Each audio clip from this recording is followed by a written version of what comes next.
Good afternoon. My name is Eric Marco Sobota. I'm the communications guy from Gruyter. I'm here to introduce these people who are going to tell you a bit about the Gruyter Book Archive.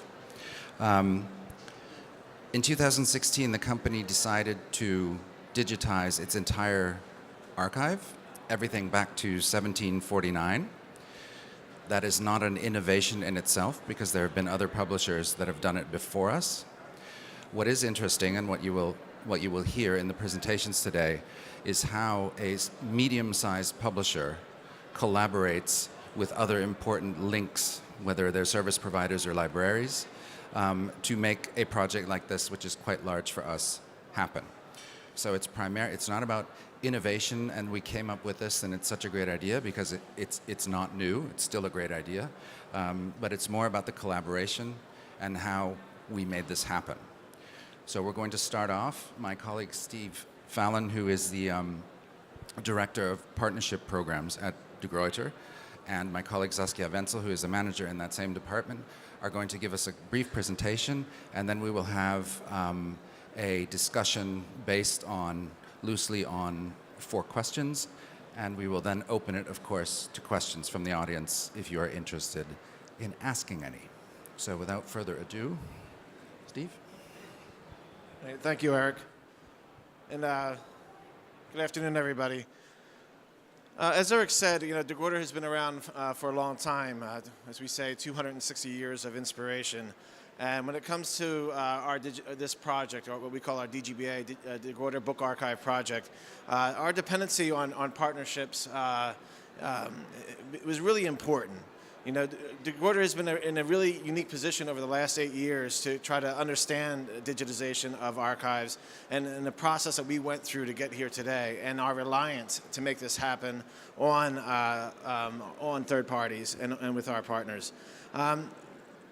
Mostly this is a need of resources. It's overwhelming a project of this size as a medium-sized publisher to have the resources, whether it's cost, whether it's staff, to really digitize an archive. And so it was a long process to get here, and today we're going to spend some time talking about that. But first is, demand. As Eric said, this isn't anything new, but what is new is discoverability.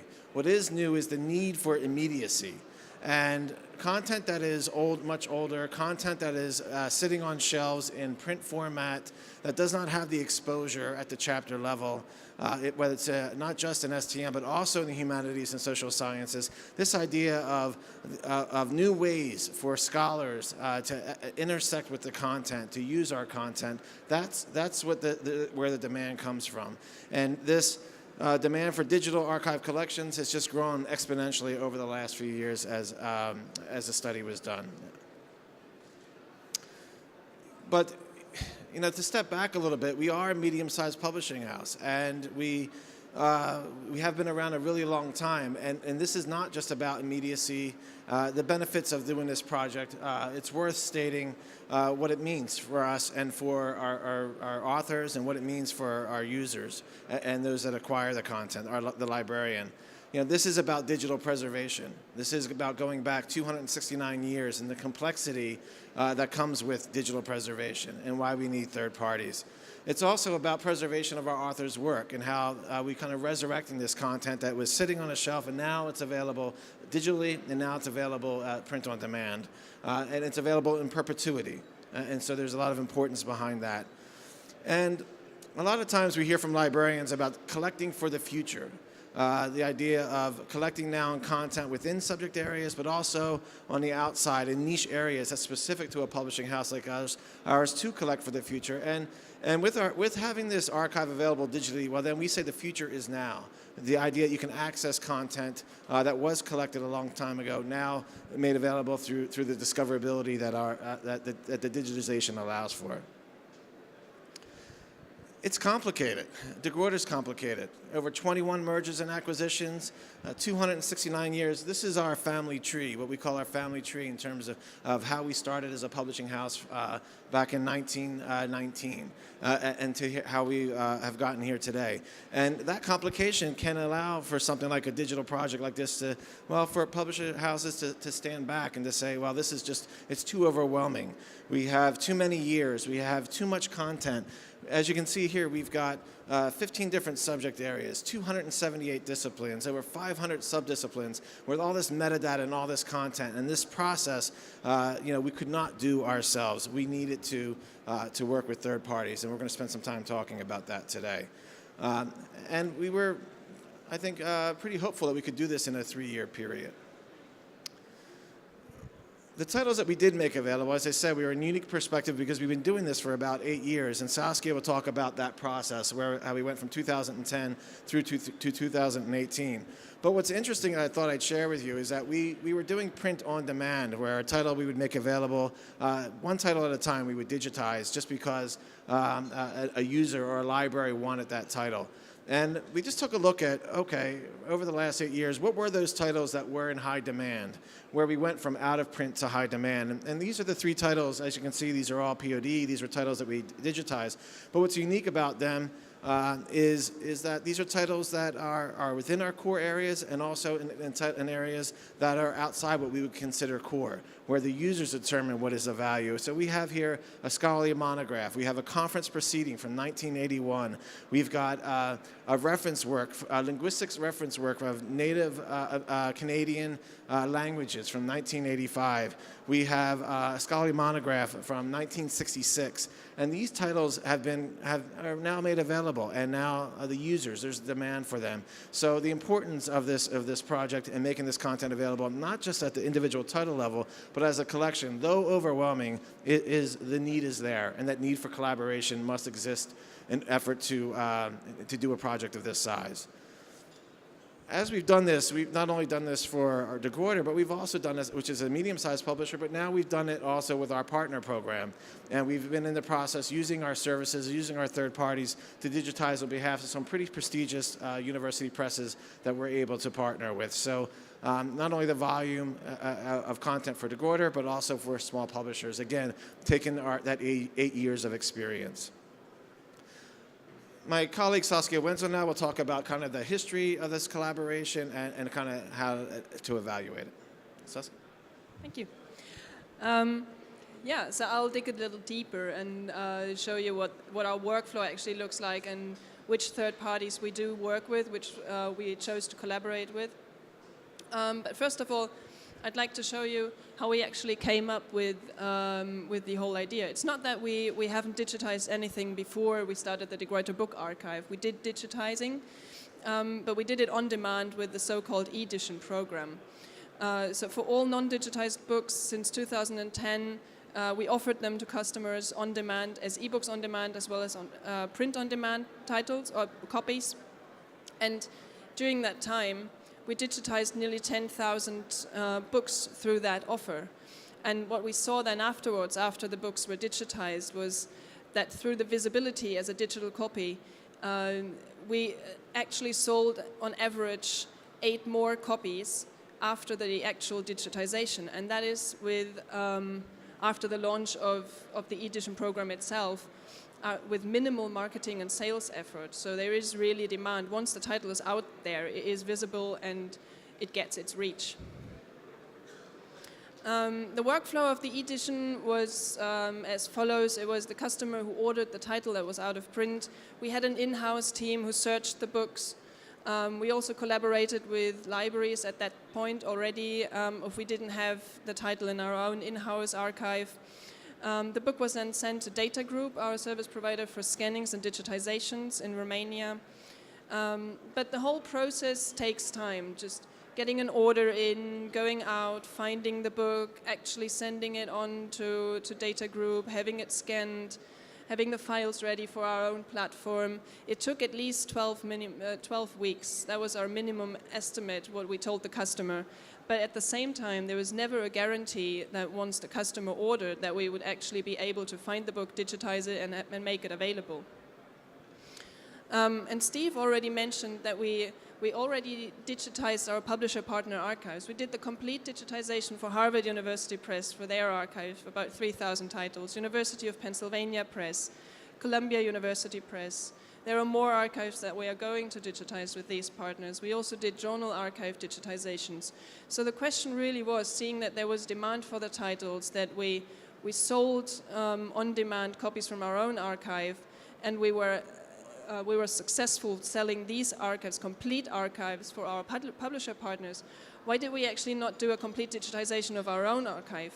Obviously, yes, because it was, instead of 3,000 books for Harvard, we would have to digitize nearly 40,000 books for our own archive, so there is a difference. But we took our time, we evaluated the idea, and we said, yes, it is definitely worth it.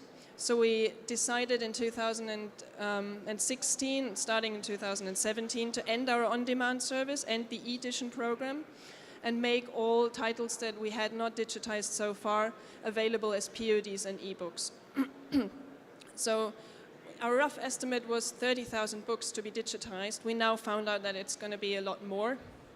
But in the end, we will have our complete digital archive will consist of 50,000 titles from nearly 270 years of publishing history.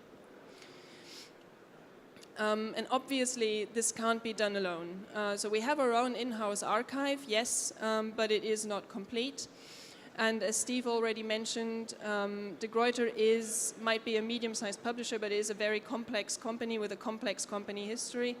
So we need expertise from other parties who could help us find all the books, make the archive as complete as possible, and also help us on the technical side, scanning the books and making actually the digital copies and the POD files available. So De Gruyter decided, and that was easy for us to do because we already worked together with Data Group, so we started, or we talked to Data Group whether they could imagine scanning another 30,000 copies for us, and luckily they agreed. We're very happy to have Data Group with us on this project.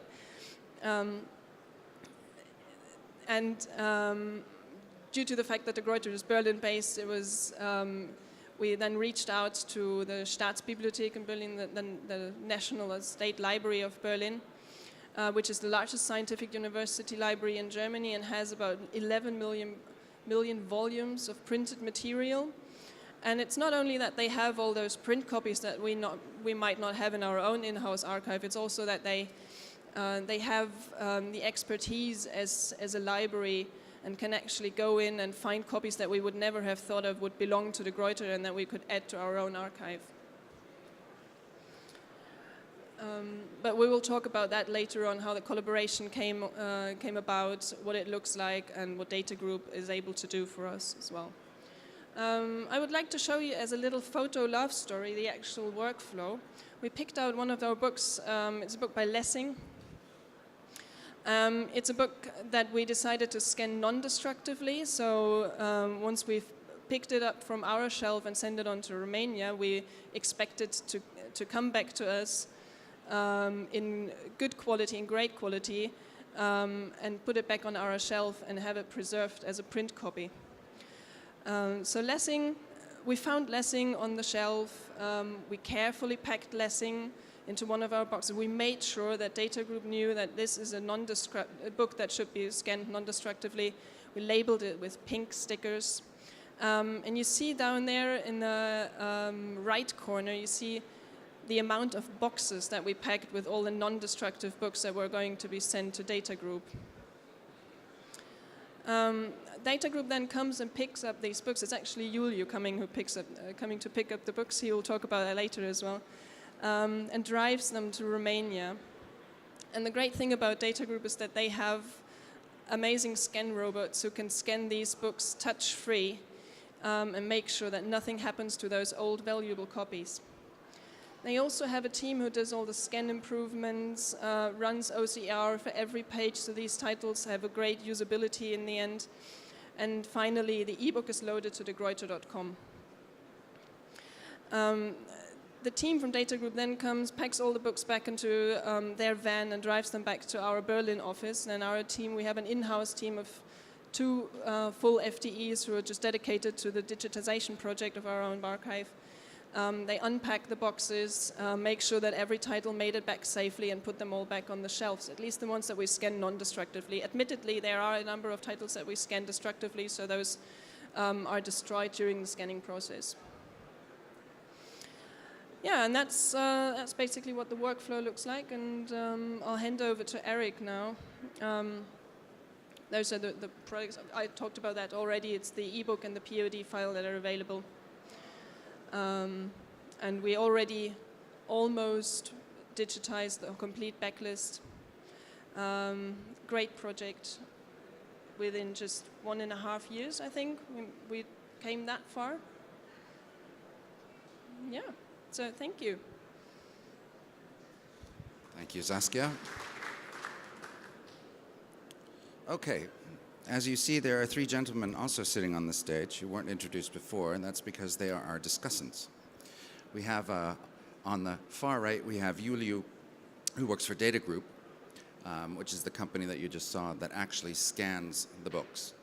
Then to his left, his right, sorry, is Tom Clark, who is a publisher, and who will also give us some answers about, from a researcher's point of view, why is this important? And then we have the star in the middle, Danielo Metke, who is the person at De Gruyter that coordinates everything. So he's the coordinator of which books get pulled off shelves and when they get shipped. So he'll enlighten us a bit on some of the details. The first question, however, I have is for Saskia, is in this digital age where everything is obsessed with speed and the future, why are these old dusty books important? Why? Is that one on? Thanks. Okay. Well, I touched some of the points, I think, during my presentation already, but well, we clearly saw that during the on-demand servers, there is a demand for these titles. We digitized 10,000 books within roughly 5 years, so that's 2,000 books a year. So there is demand in the research community. You could argue then that researchers cherry-picked the best copies out of the archive. But really we think that an archive is about completeness, and it has to be our mission as a publisher to preserve all of the titles that we have on our shelves for the future. Because in a way, libraries now collect for the future. They don't collect for today. They don't collect for yesterday. They collect for the future. And you never know what's going to be important for researchers in, say, 20 years, 50 years, or even 100 years. And that's really our mission as a publisher, to have that long time preservation of titles. You could also argue that everything is available on the internet nowadays, but the historic sources that we look at are so unique, and the research that can be done with them is so unique. The findings can be so fundamental. It's nothing that you actually find on the internet. All the data that can be derived from these sources is so unique. It's nothing that's it's just, yeah, uniqueness of these sources. And simply, if you see that if you don't make them available, they get forgotten. All the findings that are in them get forgotten. It's about reach, it's about visibility, it's about usability of digital copies that make it worthwhile to actually digitize the archive. Okay, so if we have now we have them, that's an explanation for why it's important for the future to maintain the knowledge of the past, etc. So now we have them, we've done it, or we're doing it. And now, from a researcher's point of view, and this is a question for Tom, especially in the humanities and social sciences, are they going to use it? Why is this important? Will they be used? Or what is successful use? Is it 8 copies that are then purchased? What do you think? I think the advantage for the big archive is that so many of the titles have been bought and spread around and are single copies. So comprehensive use of those titles in print is impossible, whereas the connectivity of different titles, as we know, once various technologies have been applied to them, it enriches and enhances all manner of different new research. So a number of the titles, as already been outlined, were published many years ago. If you take a common historical book from 1900s based on an Asian country, that would have historical meaning. It may have linguistic meaning. It may have all variety of interdisciplinary connections which would not have ordinarily been made at the time. And that then threads through to the previous point that researchers need to be able to review and access not just museum pieces, but the research done on those museum pieces, those original artifacts. And these books are about those artifacts. And sometimes those artifacts have indeed been destroyed. So those original records of research have not been effectively digitized by the likes of Google or anything that we use on the internet today. So those single sources of information certainly have multiple uses, and that's impossible to be done in print. A couple of other points to make, I think, is that humanities content particularly has an enormous shelf life versus the natural sciences. I mean, we know reasonably well that the Earth is no longer flat. But in the humanities, of course, there's a variety of trends and cultural shifts that we may have forgotten. And so that shelf life, that ability to connect with the human condition, if you will, within research is incredibly enriching. And that's, again, impossible to do when you just don't have the copy in front of you, which it may indeed be falling apart.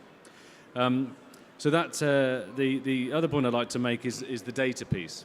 So this archive represents a terrific amount of data, and that data with OCR and various other technologies enables just brand new research to be done. So we find students and researchers now are really engaged with research which they wouldn't otherwise been able to have been done because the original conceptual challenge of the book didn't allow it. So that's what we're finding back from the large and small libraries, that they want to collect. They may not have had access in the past, and the researchers are now sort of satiated to some extent, and new research is possible which generates new books, and that is incredibly enriching for the humanities and social sciences. Thanks. And now, if we look at this, I mean, we're not doing, this digitization doesn't happen just to preserve knowledge for the greater good in the future. It's not a charitable endeavor. It's obviously a product that is sold to libraries and institutes, etc. But there's another role that libraries play, obviously, in this huge project, not just the Berlin State Library, but other libraries. What Danielo, you were in contact with them all the time. What's in it for them at the front end? From my point of view, there are long-term issues for them to join and also short-term issues, because for sure they get free access to the digital copy for each book they lend to us. So they can add those copy to their own ambitious digitization projects. They have huge ones, especially the Berlin State Library, which we work together with. But the long-term advantage came with the digitization itself. So think about shelf space. So gathering, Saskia mentioned 11 books. And the Berlin State Unit Library has 3, I guess, buildings in Berlin all over the town to store the books. But think what it came with digitization itself. You can have internal library loans. You can send the book around the world to other libraries. It's a huge advantage the library has. So we allow them at the moment to have free access to the digital copy on our platform. But once the book is on the public domain, we also allow them to add this book directly to their own platforms, so they get traffic on their page as well. So there are a lot of advantages for them to join. It's a classical win-win situation. And for us, of course, we can get a copy out of a book we couldn't find in our shelves. And if you imagine what Steve mentioned, we are a huge family these days. with 260 years of history. So there are a lot of books on shelves we don't even know, we don't have in our database themselves. Okay, so libraries really not just customers, but also partners in making this whole thing possible in the first place. But so we have these books that are transported to Juliu's company, and there are truckloads of them. I have two questions. One is, what's the biggest challenge? What, is it the very fragile books, the non-destructive scanning, or is it coordination in general, or is Daniela very difficult, or what is the big challenge? And then the second question, a bit more, shall we say, meaty, is how do you guarantee the integrity of the book, the digital copy of the book, once it's available? How does that work? So the biggest challenge for redigitizing an old archive, 270 years old archive, are the oldest titles in that archive, the non-destructive scanning and process. And the first condition to be able to do it, you need friendly technology. And we found that technology in the Trevento scan robot, which we have 2 machines of this, which we are using to the DGBA project. And whenever I receive a box of non-destructive titles or borrowed by Daniela from the Stabi, I have one thing in my mind. Librarians love their books, and we all love librarians because we don't want to get them upset because they have unique titles and treasures from the human wisdom and knowledge in their shelves. And we need them to make it available to the world. So that's the biggest challenge, to return the book in the identical shape we received it.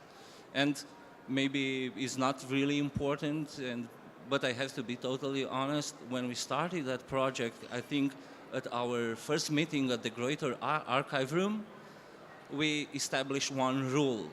If there is a risk of destroying a non-destructive title, we rather prefer to leave it, to place it safely back in the box and send it back to the Gruyter. So we are not taking any risk on destroying old, unique print sources from 260 years old published titles. And another challenge would be inventory. You need to know what you have on your shelf. You need to know what you have, the number of the titles, and what title you have to digitize. I don't know, you have seen in the presentation, in Steve's presentation, some shelf pictures, and I think there are people at the Gruyter who saw me hanging on the walls and photo shooting and labeling the shelves for 3 days.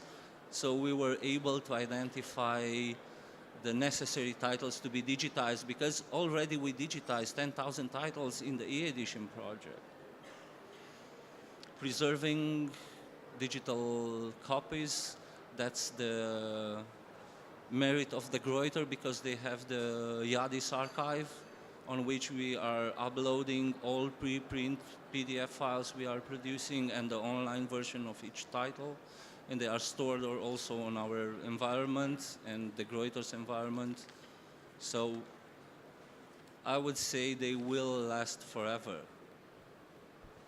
Maybe a follow-up question. How? I mean, as I mentioned earlier, we're not the first publisher to sort of decide this is a good idea, we need to do it for whatever reasons. But how have these projects changed? How have, what's different about De Gruyter in 2016 to 2020 to somebody else that started earlier? And are more publishers, small to medium-sized publishers, coming to you? Or what's happening in your business is what I'm asking, I suppose. In your... The number of publishing houses which decided to contact us for digitizing their archive has increased in the last years, indeed.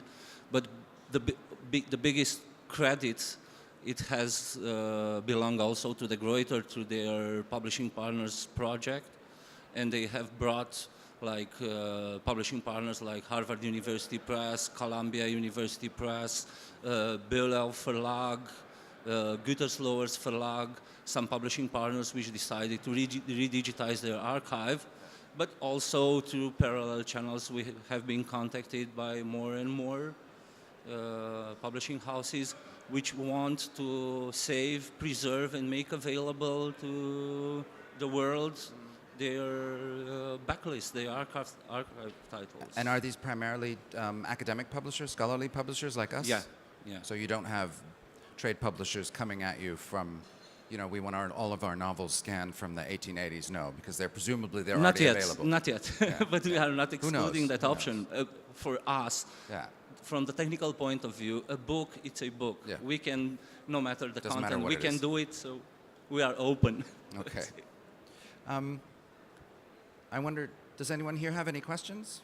Would anyone like to ask any one of our experts a question? You don't want to ask how many books were actually damaged, how much trouble Julio got into from Danielo? The answer is 0, I assume. It's 0. Until this moment, we hadn't destroyed any book.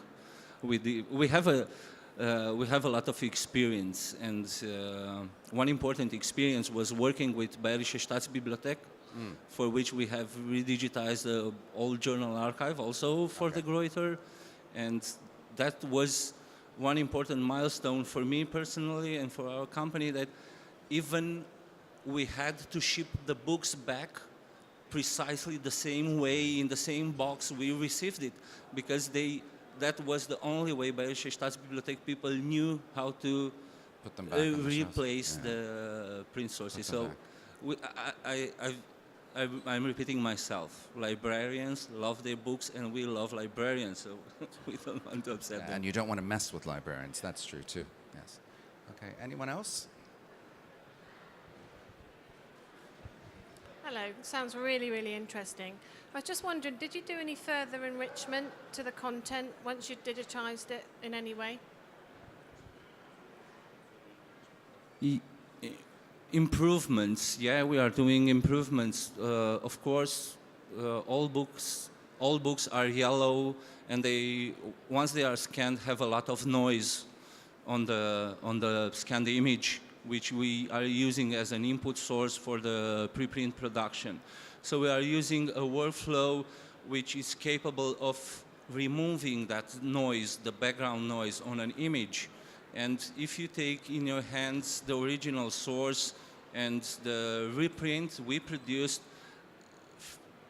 my personal feeling, I can read more easily the reprint we produced out of the old source. Yeah, we are, let's say, I will give you an example. We have an old book which was typed on a machine, on an old machine, and in time the letters are faded. So we are capable to dilate the letters, so when reprinted, it looks much better. Or you could have old books which were printed on a chamois paper, for example, and the ink dilated. We are eroding the contour of a letter, so the letters are no longer blending, so are much easier for the reader to see the words. And That's my feeling. You could maybe take a reprint from the Gruyter and test if you have the same feeling as I. And if you're talking about metadata, all books also receive MARC records and DOIs. And we also enhance the bibliographic data. Whatever we find, for example, the titles, the author names, the subtitles, when that is lacking or when that is incomplete in the original record that we have in our system, data group then during the scanning also adds information to that, whatever they can find, of course. Yeah.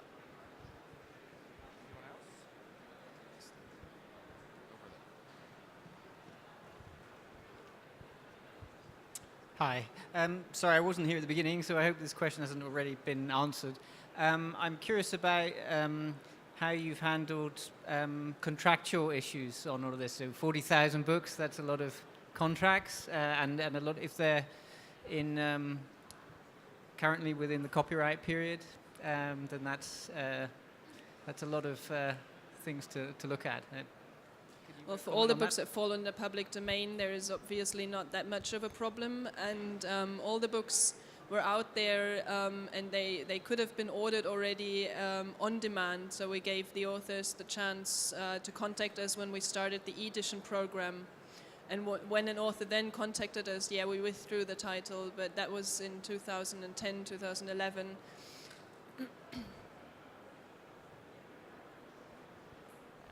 Anyone else?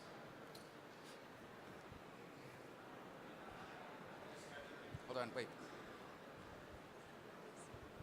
Hey, let's try it in English. I've got a technical question. So the copies are like pictures, aren't they? So is it possible to search for sentences or words in the document, or did you plan that you can do it? I will answer the technical question. Yeah, there are two versions of a file, of a title. We produce the reprint file. It's a preprint PDF, non-searchable image file.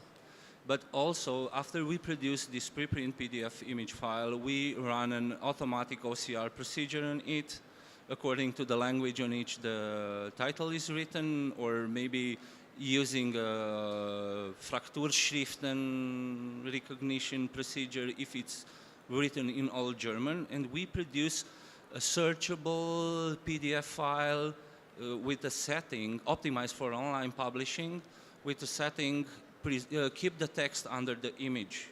So the online version, that the full PDF gets chunked in articles. We produce an XML article meta for that chapter and upload the complete online package to the Gruyter. The online package is searchable. Yeah, just to add to the question about clearing the rights, I mean, that's certainly what we did for the Gruyter, but we also have 11 partners where we've either digitized the archive for them or they've done it themselves. And what we see is really depends upon the publishing house. We did have one ambitious press that decided to try to clear every single individual title in advance, and that took them several years to accomplish that. Where others that did not have the resources, they decided to kind of clear the rights after the fact. So we went ahead, we've digitized the content, we've made it available, and then we withdraw the content from our platform on demand. So that range, it really has varied across the 11 presses. We found that making the content available and the kind of cost benefit of that happening for the publishers has made more sense than investing all those resources up front. Others do have disclaimers as well, where they put that on their website, where they'll have a disclaimer about these titles we made available and to contact them to have any of that contact withdrawn. So there's been a range.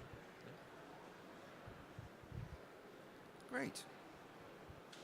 Well, if there are no additional questions, then I wish you all a very nice evening, and thank you very much for coming. And if you have any questions about this project or anything else about De Gruyter, you know where to find us. We're at stand K7 in this hall that way. So thank you very much for coming, all of you.